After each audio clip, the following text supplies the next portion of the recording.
تو وہ مریض بیچارہ اسی تکلیف کے اندر مبتلا رہتا ہے، تو اس مریض کی بھی انجیوگرافی ضروری ہو جاتی ہے۔ چوتھے نمبر پہ آ جاتا ہے ایسا مریض جس کا کوئی سٹریس ٹیسٹ ہوا ہو۔ سٹریس ٹیسٹ کیا ہے؟ ہمارے پاس کچھ ایسے مریض آتے ہیں جو ہمیں کہتے ہیں کہ ڈاکٹر صاحب ہمارے سینے میں درد ہے، اور ہمیں ان پہ شبہ ہوتا ہے کہ یہ ہو سکتا ہے کہ دل کا درد ہو، تو ان مریضوں میں بھی ہم سٹریس ٹیسٹ کرواتے ہیں۔ سٹریس ٹیسٹ ہمارے پاس یہاں دو قسم کے ہیں۔ ایک ہوتا ہے ETT ٹیسٹ، جس کو ہم ایکسرسائز ٹالرنس ٹیسٹ کہتے ہیں۔ وہ اکثر آپ نے دیکھا ہوگا کہ ڈاکٹر حباب دل کے مریضوں کا ٹیسٹ کرتے ہیں مشین کے اوپر دوڑا کے، ٹریڈ مل مشین جو ایکسرسائز والی مشین ہوتی ہے اس کے اوپر دوڑا کے ٹیسٹ کر رہے ہوتے ہیں، اس کو ہم ETT ٹیسٹ کہتے ہیں۔ اور ایک اور بڑا ٹیسٹ ہوتا ہے جس کا نام ہے سٹریس تھیلیم سکین ٹیسٹ، تو وہ جو ہے نا وہ ایک بڑی مشین پہ ہوتا ہے، اس میں ہم میڈیسن کے ذریعے، دوائی کے ذریعے جو ہے وہ ہارٹ کو تھوڑا سٹریس میں لے کے آتے ہیں، اور پھر ایک بڑا کیمرہ ہوتا ہے اس کے ذریعے اس کی تصویریں لیتے ہیں کہ کس کس حصے میں خون کا بہاؤ کتنا کتنا جا رہا ہے۔ بہرحال اس پہ ہم تفصیل سے بعد میں بات کریں گے۔ تو یہ دو قسم کے ٹیسٹ ہیں، ایک ETT ٹیسٹ ہے اور ایک سٹریس تھیلیم سکین ٹیسٹ ہے۔ ان دونوں ٹیسٹوں میں اگر کوئی بھی ٹیسٹ کوئی مریض کرواتا ہے اس شبے میں کہ جی مجھے دل کا مسئلہ ہے یا نہیں ہے، ڈاکٹر اس کو ایڈوائز کرتا ہے، تو اگر وہ ٹیسٹ پازیٹیو آ جاتا ہے، اس ٹیسٹ میں مسئلہ آ جاتا ہے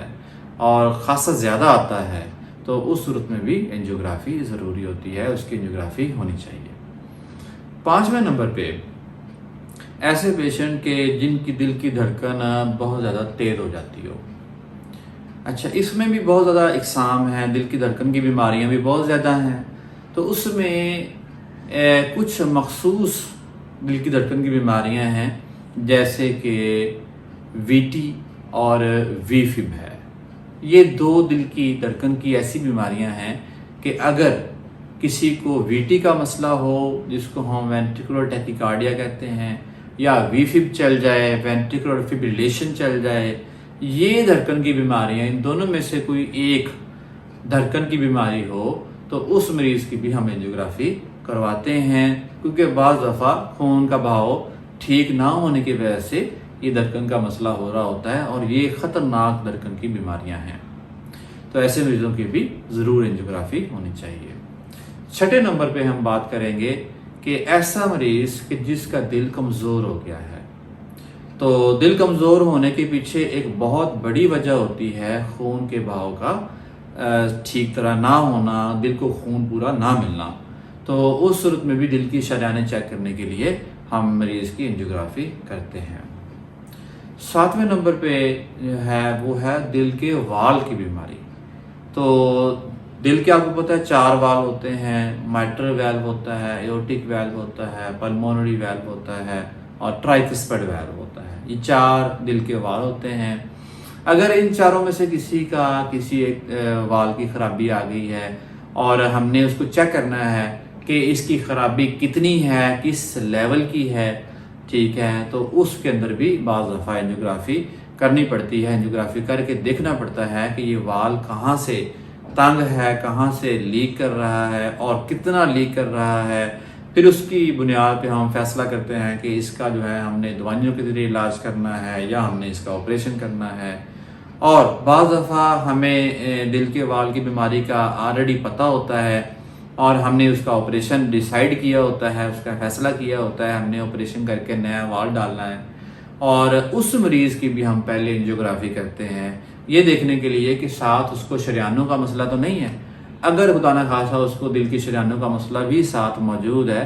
تو اس کا بھی ساتھ ہی علاج کر دیا جائے۔ جب وال نیا ڈالنے کے لیے دل کو کھولا جائے تو شریانوں کا مسئلہ بھی ساتھ ہی حل کر دیا جائے، تاکہ ایک آپریشن میں دونوں کام ہو جائے۔ تو ایسے مریض جس کے دل کا وال کا کوئی آپریشن کرنا ہو یا دل کے وال کی بیماری کو اسیس کرنا ہو کہ اس کی شدت کتنی ہے،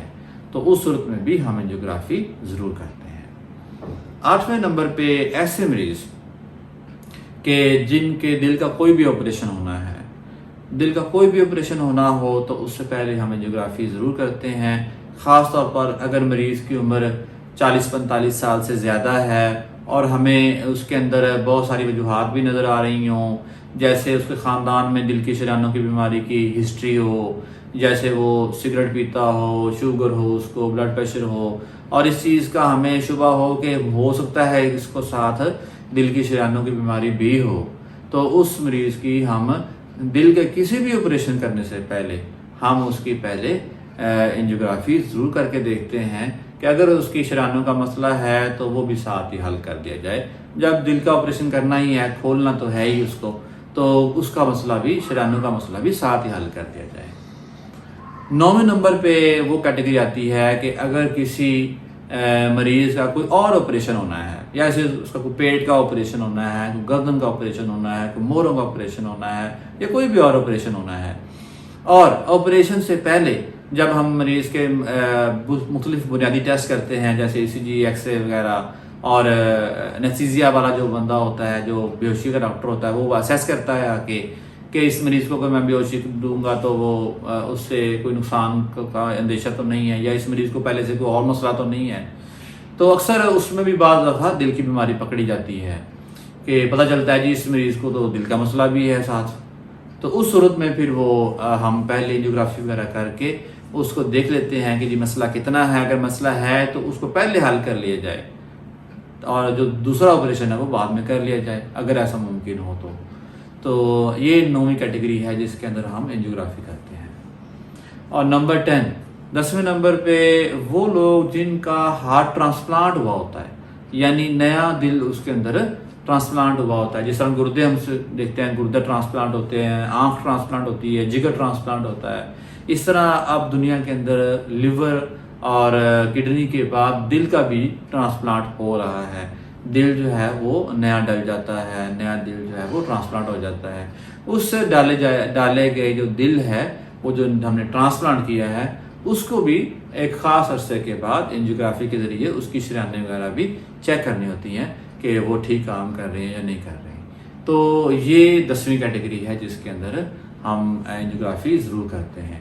تو دوستو یہ 10 وہ کیٹیگریز ہیں جن کے اندر ہم نے دیکھا کہ اینجیوگرافی ضروری ہے، اینجیوگرافی کرانی چاہیے۔ اگر آپ کو لگے کہ آپ ان میں سے کسی کیٹیگری کے اندر فال کرتے ہیں، ان میں سے کسی کیٹیگری کے مریض ہیں خدا نخواستہ، تو آپ اپنے معالج سے رابطہ کر کے اینجیوگرافی کے لیے ضرور آگے بڑھیں۔ اس کا فائدہ ہے، اس کا کوئی نقصان نہیں ہے، تاہم ہر ٹیسٹ کے کچھ سائیڈ ایفیکٹس ہوتے ہیں۔ تو اگلی ویڈیو پہ بات کریں گے کہ کن مریضوں کو اینجیوگرافی نہیں کروانی چاہیے، اور کن مریضوں کو اگر اینجیوگرافی کی جائے تو نقصان ہونے کا اندیشہ ہوتا ہے، یا اس کے سائیڈ ایفیکٹس آنے کا اندیشہ ہوتا ہے۔ تو دوستو اگر آپ ہمارے چینل پہ نئے ہیں تو ہمارے چینل کو سبسکرائب ضرور کر لیں تاکہ ہمارے آنے والی ہر نئی ویڈیو آپ تک پہنچ سکے، ٹائملی پہنچ سکے۔ تب تک کے لیے خدا حافظ۔